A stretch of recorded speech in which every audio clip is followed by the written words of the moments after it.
Hello everyone, welcome back to English communication Guru. आज हम फिर एक नई स्टोरी को रीड करके इंग्लिश इंप्रूव करेंगे।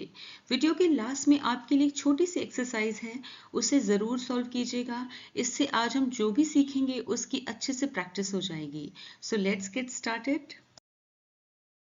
तो आज की हमारी स्टोरी का टाइटल है टॉम एंड हिज टीचर। अब स्टोरी हमारे सामने है, इसे रीड करते हैं। Tom and his teacher. In Mrs. Smith's class, Tom, a tornado in trousers, always caused trouble. One day, as he started creating nuisance, Mrs. Smith raised an eyebrow and said, Tom, you are skating on thin ice. Tom paused, puzzled.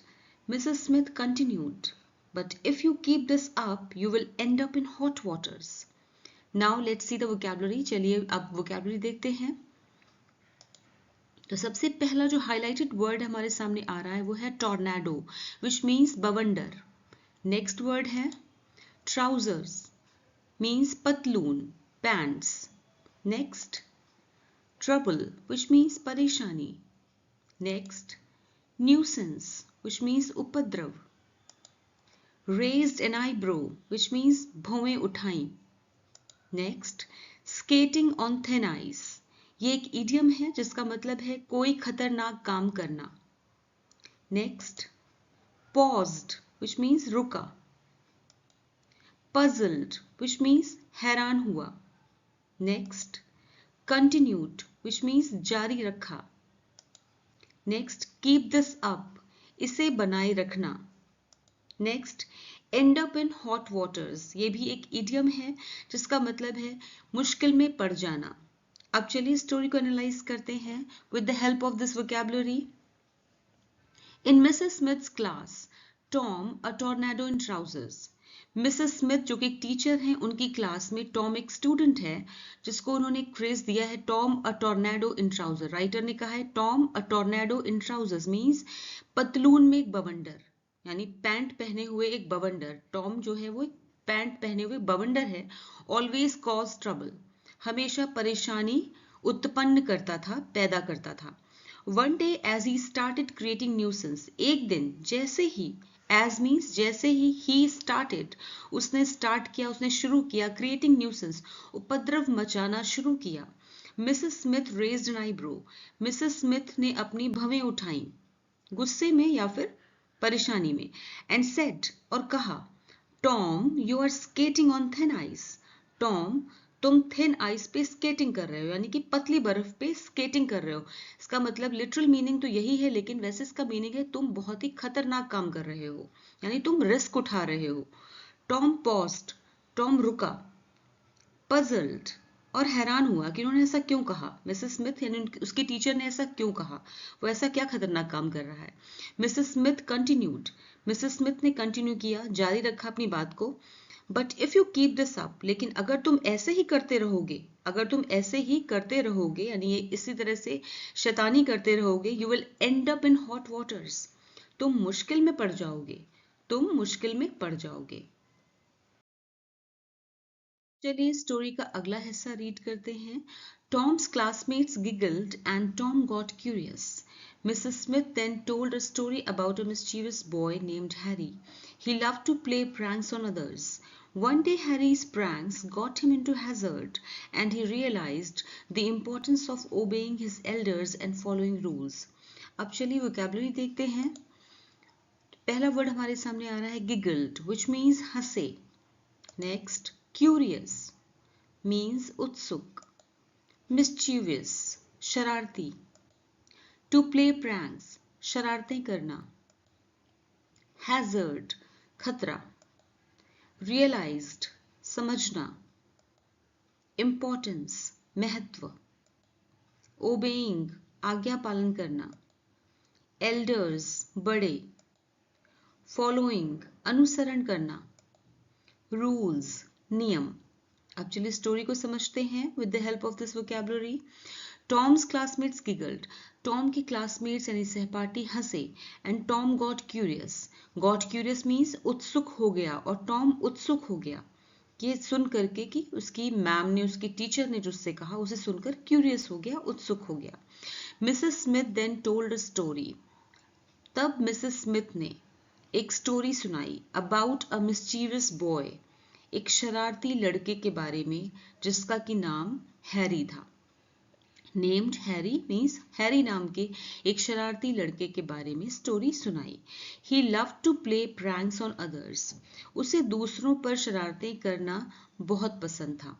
One day Harry's pranks got him into hazard, एक दिन Harry के pranks ने उसे खतरे में डाल दिया। Got him into hazard means खतरे में डाल दिया।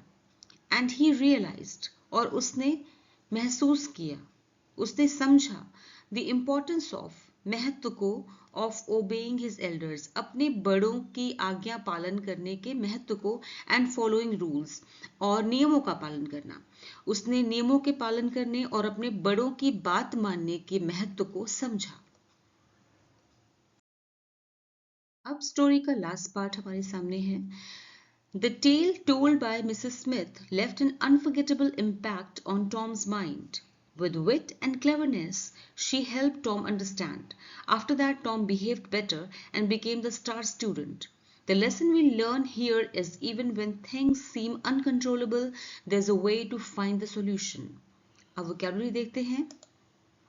Tale, tale means कहानी, left means छोड़ा, unforgettable means अविस्मरणीय, impact means प्रभाव, wit means बुद्धि, cleverness means चतुराई, understand means समझना, behaved means व्यवहार किया, better means बेहतर, star student means प्रसिद्ध छात्र, uncontrollable means बेकाबू, and solution means समाधान।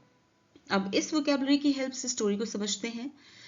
The tale told by Mrs. Smith left an unforgettable impact on Tom's mind. जो स्टोरी मिसेस स्मिथ ने सुनाई उसने टॉम के माइंड पे, टॉम के दिमाग पर बहुत ही अविस्मरणीय प्रभाव छोड़ा। अनफॉरगेटेबल मीन्स अविस्मरणीय मीन्स कभी ना भूलने वाला, इम्पैक्ट मीन्स प्रभाव, असर, उसके ऊपर अविस्मरणीय प्रभाव छोड़ा। विद विट एंड क्लेवरनेस, इस प्रकार शी हेल्प टॉम अंडरस्टैंड, इस प्रकार बुद्धि और चतुराई से मिसेस स्मिथ ने, उन्होंने टॉम को ये समझने में मदद की। Alright, after that Tom behaved better, उसके बाद, आफ्टर दैट मीन्स उसके बाद, टॉम बिहेव्ड बेटर, टॉम ने बेटर बिहेव किया, यानी बेहतर तरीके से व्यवहार करना शुरू किया। And became the star student, और एक स्टार स्टूडेंट बन गया। स्टार स्टूडेंट मीन्स एक अच्छा होनहार प्रसिद्ध छात्र बन गया क्योंकि उसकी एक्टिविटीज अच्छी हो गई। The lesson we learn here is even when things seem uncontrollable. यहाँ पे हमें क्या शिक्षा मिलती है कि even when things seem uncontrollable, जब हमें ऐसा लगता है, यहाँ तक कि even when means यहाँ तक कि जब हमें चीजें uncontrollable लगती हैं, बेकाबू लगती हैं, कि हमारे कंट्रोल से बाहर हो गई हैं, there's a way to find the solution. वहाँ पे हमेशा एक समाधान होता है, एक रास्ता होता है समाधान पाने का। अब हमारे पास इसका स्टोरी का हिंदी ट्रांसलेशन है, तो चलिए जल्दी से देखते हैं। टॉम और उसकी अध्यापिका। श्रीमती स्मिथ की कक्षा में टॉम, जो कि पतलून में एक बवंडर था, हमेशा परेशानी पैदा करता था। एक दिन जब वह उपद्रव मचाने लगा, श्रीमती स्मिथ ने भौवें उठाई और कहा, टॉम, तुम पतली बर्फ पर स्केटिंग कर रहे हो। टॉम रुका, हैरान हुआ। श्रीमती स्मिथ ने आगे कहा, लेकिन अगर तुम इसे जारी रखते हो तो तुम मुसीबत में पड़ जाओगे। टॉम के सहपाठी हंसे और टॉम उत्सुक हो गया। इसके बाद श्रीमती स्मिथ ने हैरी नाम के एक शरारती लड़के के बारे में एक कहानी सुनाई जो दूसरों के साथ मजाक करना पसंद करता था। एक दिन हैरी की शरारतों ने उसे खतरे में डाल दिया और उसे अपने बड़ों की आज्ञा मानने और नियमों का पालन करने के महत्व का एहसास हुआ। श्रीमती स्मिथ द्वारा बताई गई कहानी ने टॉम के दिमाग पर अविस्मरणीय प्रभाव छोड़ा। बुद्धि और चतुराई से उन्होंने टॉम को समझने में मदद की। उसके बाद टॉम ने बेहतर व्यवहार किया और होनहार विद्यार्थी बन गया। यहाँ हम जो सबक सीखते हैं वह यह है कि जब चीजें बेकाबू लगती हैं, तब भी समाधान खोजने का एक तरीका होता है। आई होप आपको स्टोरी पसंद आई होगी।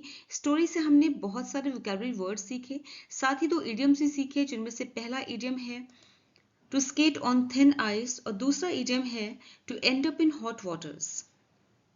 अगर आप इन्हें जनरल सेंटेंसेस में यूज करेंगे तो कैसे करेंगे? If you don't study for your exams you will be skating on thin ice with your grades. अगर तुम एग्जाम्स के लिए ठीक से पढ़ाई नहीं करते हो तो तुम अपने ग्रेड्स को खतरे में डाल रहे हो। You will be skating on thin ice means तुम अपने ग्रेड्स को खतरे में डाल रहे हो। नेक्स्ट इडियम है to end up in hot waters. इसको सेंटेंस में यूज करते हैं। If you keep lying with your parents, अगर तुम अपने पेरेंट्स से झूठ बोलते रहे तो you will end up in hot waters. You will end up in hot waters means तुम मुश्किल में पड़ जाओगे।